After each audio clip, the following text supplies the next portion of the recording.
Continuamos o capítulo 16 do Evangelho de Jesus segundo Mateus.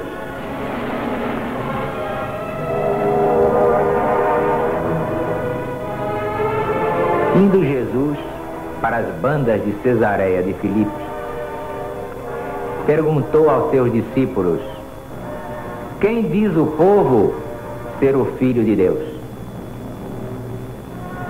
Então os discípulos responderam: uns dizem que és João Batista, outros dizem que és Elias,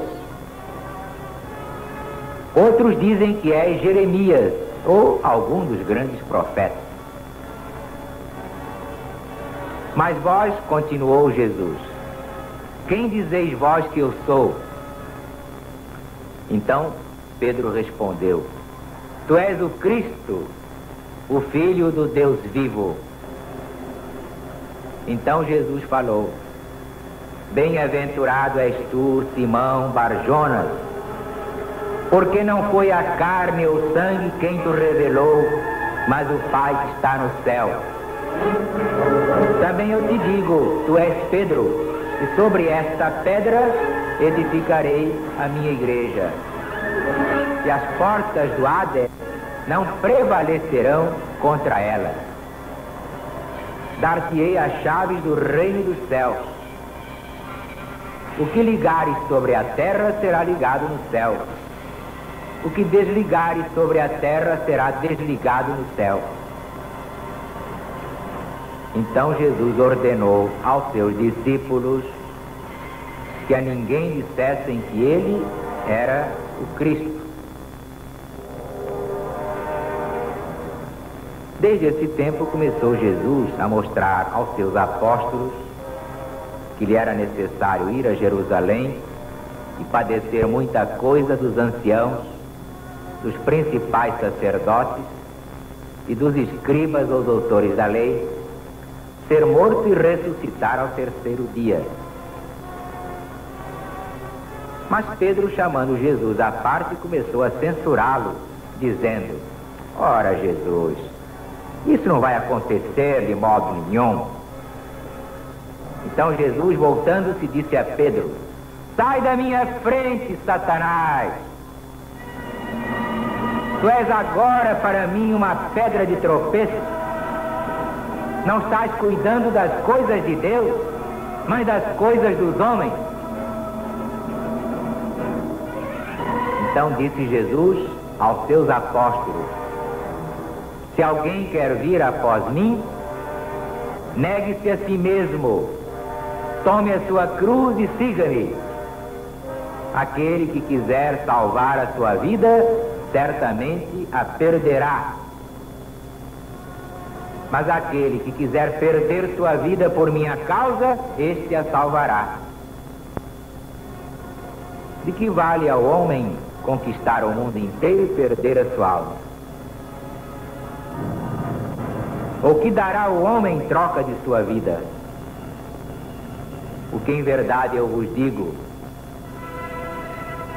o Filho de Deus há de voltar na glória de seu Pai com os seus anjos, e então dará a cada um segundo as suas obras. Em verdade eu vos digo que alguns dos que estão aqui de modo algum morrerão, até que vejam o Filho de Deus vir no seu reino.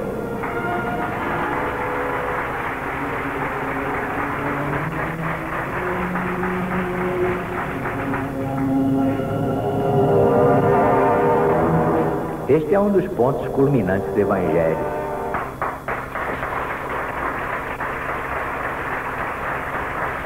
Vejam bem quantos pontos importantes nesse trechinho. Jesus chegou e encontrou os discípulos, estavam cochichando. Ele pegou e disse: que é que o povo diz que eu sou? Quem sou eu? Então eles disseram lealmente: tem uns dizem que é João Batista. Inclusive o Herodes também dizia que mandou maltratar João, estava cheio de remorso. Então pensou que João reapareceu em Jesus. Outros dizem que tu és Elias, outros que és Jeremias, ou um dos grandes profetas da Escritura Sagrada. Olha aí a prova de que a reencarnação era ensinada pelo Cristo. Se isso fosse absurdo, Jesus diria: "Oh, bobocas, que história é essa? Pois se eu sou Jesus, como é que eu posso ser Jeremias? Como é que eu posso ser Elias? Ou qualquer outro? Eu sou Jesus." Isso é muito sério. Porque Jesus não deixava passar um erro sequer, atalhava logo e corrigia. Eu sei porque eu estava lá.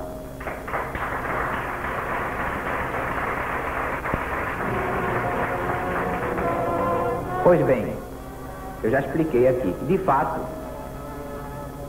ainda era cedo para dar o ensinamento da reencarnação totalmente. Muita luz pode cegar muitos olhos ainda inexperientes, que não suportam a luz forte. Então vai se dando uma luzinha hoje, outra amanhã, assim com a reencarnação. Já se falava de reencarnação antes de Jesus vir ao mundo, por ordem dele se falava. Outros precursores antes de João, precursores menores, como o Buda, porque muita gente acha que o Buda era o maior. Não era, não. João era muito maior que Buda. Quem o diz não é Zaru, é Jesus. E Jesus disse: dos nascidos de ventre de mulher, ninguém foi maior que João. Portanto, nós também explicamos por quê. Porque aparentemente naquela encarnação só, como é que João podia ser o maior? É porque já tinha sido Elias e já tinha sido Moisés. Por isso é que era o maior dos nascidos de ventre de mulher. Ora, os judeus naquele tempo, no tempo de Jesus, porque Jesus nasceu entre os judeus. Essa história de dizer que Jesus era judeu não é bem isso. Ele escolheu para vir entre os judeus para atacar o foco principal da deturpação da palavra de Deus. É muito diferente. Os judeus acreditavam na reencarnação com o nome de ressurreição. Basta ver, e nem era preciso morrer. Olha aí o caso, por exemplo, de João e Jesus. Ambos eram contemporâneos, viviam ao mesmo tempo. Pois se Herodes mandou cortar a cabeça de João, como é que João podia voltar em Jesus? Eles não entendiam o mecanismo. Quando nós sabemos que na reencarnação o espírito exige um corpo novo para ele só. Não toma corpo de ninguém. Também já expliquei que não há regra sem exceção. Para quem conhece os mistérios espirituais, como eu conheço, graças a Deus, se eu quiser, eu posso fazer uma experiência, mas tem que ser muito legal, dentro da lei divina. Se vocês estiverem dormindo, eu vou lá e entro no corpo de vocês, já o corpo levanta com o meu espírito dentro dele. Mas tem que ser para alguma coisa que agrade a Deus. Porque se for para alguma maldade, eu posso desencarnar.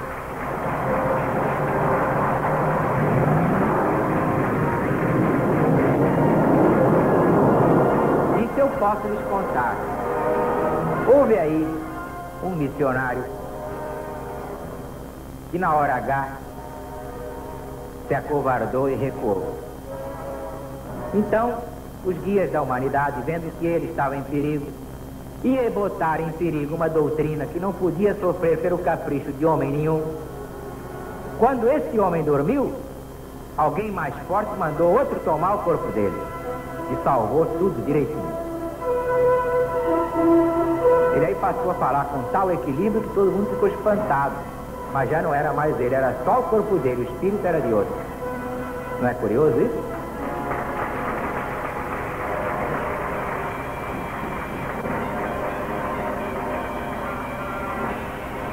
Há muitas coisas mais que eu ainda não posso dizer, porque o pessoal pode se apavorar. Mas há esses casos. Que um missionário também pode falhar. Deus respeita o livre-arbítrio. Ele vem e diz que vai fazer, que é o tal, que não tem medo, mas na hora começa a tremer e recua. E se vende.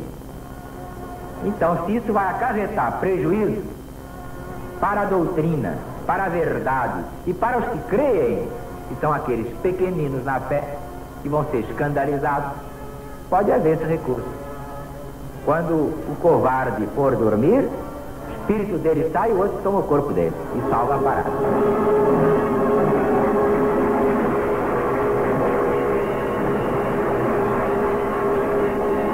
Agora eu pergunto, onde é que vocês leram isso? Ninguém ensina essas coisas. Ah, bom, eu conheço. Ah, eu conheço. Isso é muito sério. Não é para qualquer um. Toda regra, no plano terreno, no plano das formas, tem uma exceção. Mas nesse caso, só quando está em perigo algo que não pode estar em perigo. Porque nenhuma doutrina pode ser deturpada ou transviada pela vaidade ou pela covardia de quem quer que seja.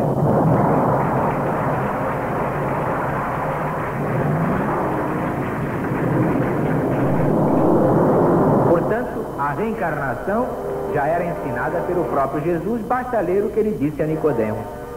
E noutra passagem desse evangelho, depois de prognosticar, profetizar o que ia acontecer até o fim do ciclo, ele disse: em verdade eu vos digo que esta geração não sairá da terra sem que tudo isso se cumpra. Portanto, como é que podia ser? Aquela geração ia viver até hoje? Alguém pode viver 2000 anos? Só um cego não vê. Que ele quis dizer, esses que estão aqui reencarnarão, voltarão em outros corpos até que se feche o ciclo, que tem 2000 anos.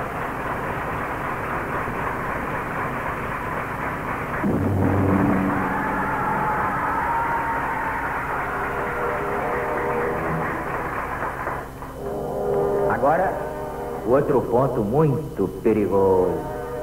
Vejam vocês.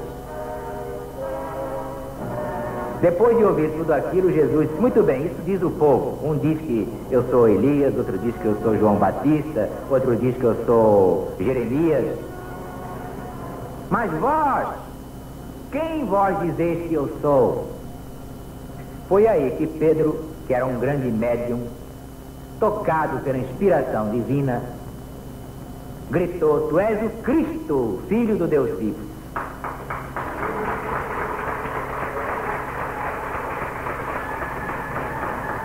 Então Jesus disse: bem-aventurado és tu, Simão Barjona, porque não foi a carne nem o sangue,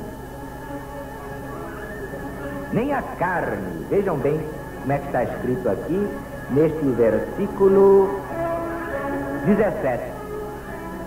Não foi carne e sangue quem tu revelou, mas meu Pai que está no céu.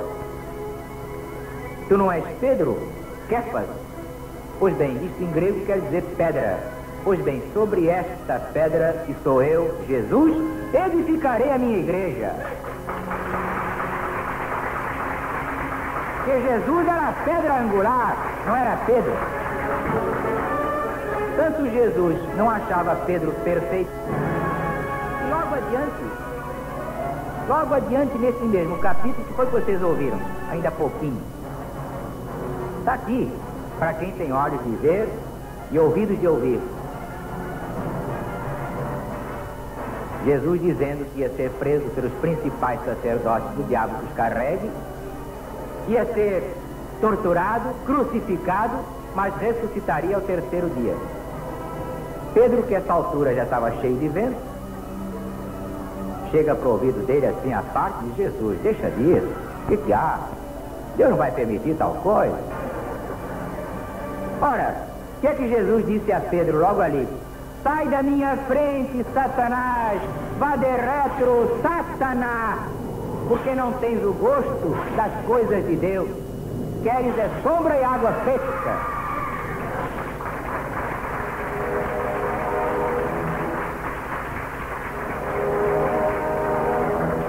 Por quê?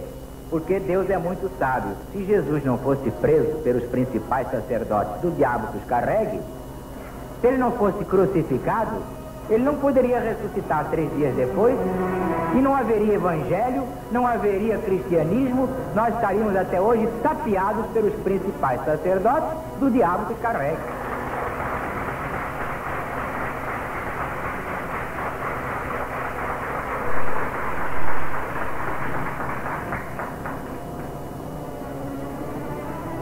Finalmente, outra deturpação é consequência. Tudo que vós ligardes na terra, eu ligarei no céu. Os próprios apóstolos, evangelistas, etc., não compreendiam bem certas palavras de Jesus. Há muita coisa que tem que ser retificada no Evangelho. De fato, foi escrita por eles, mas está errada porque eles não entenderam o que Jesus quis dizer. O que está ali é o seguinte: o que vós acertardes embaixo, eu ligo em cima, estará certo. Se vós errardes embaixo, errareis em cima. Porque o que está em cima é igual ao que está embaixo. Só o Filho de Deus tem poder para perdoar pecados. Sacerdote nenhum tem. Então viva a LBV! Viva o Brasil!